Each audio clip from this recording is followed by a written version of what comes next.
இன்றைக்கு ஒரு மாபெரும் அதிர்ச்சிகரமான சம்பவம் காசாவினுடைய ஜாய்டவுன் பகுதிகளில் நடந்திருக்கிறது. திரும்ப திரும்ப சொல்கிறோம், உள்ளே வந்து புதைந்து கொள்ளாதீர்கள்.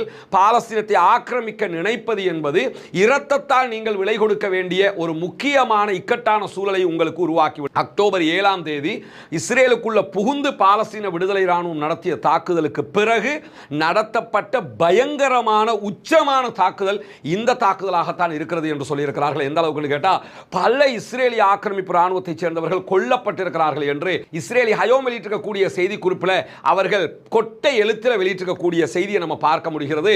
4 இஸ்ரேலிய ஆக்கிரமிப்பு ராணுவத்தைச் சேர்ந்தவர்களை காணவில்லை என்று இஸ்ரேல் அறிவித்திருந்தது. அதற்கு அடுத்ததாக வெளிவந்திருக்கக்கூடிய தகவல்கள் பிரகாரம் இந்த 4 பேரையும் பாலஸ்தீன விடுதலை ராணுவத்தைச் சேர்ந்தவர்கள்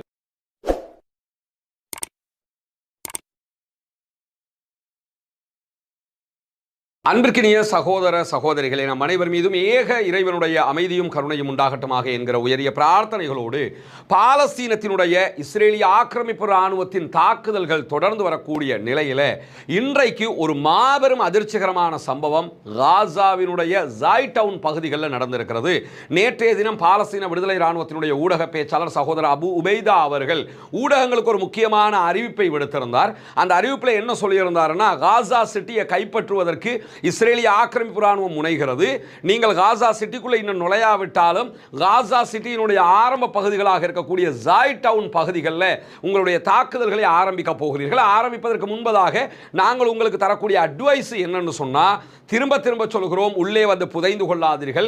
பாலஸ்தீனத்தை ஆக்கிரமிக்க நினைப்பது என்பது இரத்தத்தால் நீங்கள் விலை கொடுக்க வேண்டிய ஒரு முக்கியமான இக்கட்டான சூழலை உங்களுக்கு உருவாக்கிவிடும். எனவே உங்கள் இரத்தங்களை நீங்கள் விலையாக கொடுக்க போகிறீர்கள் என்றால் நீங்கள் தாராளமாக தாக்குதலை தொடர முடியும். ஆனால் நாங்கள் கண்டிப்பாக உங்களை தாக்கி அழிப்போம் அல்லது உயிரோடு கைப்பற்றுவோம், உயிரோடு பணைய கைதிகளாக பிடிப்போம் என்பதை திட்டவட்டமாக மிக தெளிவாக சகோதரர் அபு உபைதா அவர்கள் நேற்று பின்னேரங்களில் இரவு நேரங்களில் விடுத்த அறிவிப்புல தெரிவித்திருந்தார்.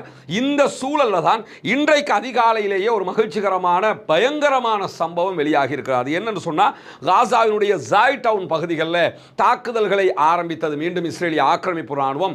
அந்த தாக்குதல்களை பாலஸ்தீன விடுதலை ராணுவம் தைரியமாக உக்கிரமாக எதிர்கொண்டிருக்கிறது. குறிப்பாக பங்கர்களில் இருந்து ஈசல் போன்று வெளியே வந்த பாலஸ்தீன விடுதலை அமைப்பினுடைய எலைட் யூனிட்டை சேர்ந்த போராளிகள் சகோதரர்கள் என்ன பண்ணாங்கன்னு கேட்டா, உடனடியாக பயங்கரமான தாக்குதல்களை இஸ்ரேலிய ஆக்கிரமிப்பு ராணுவத்தின் மீது நடத்தியிருக்கிறார்கள்.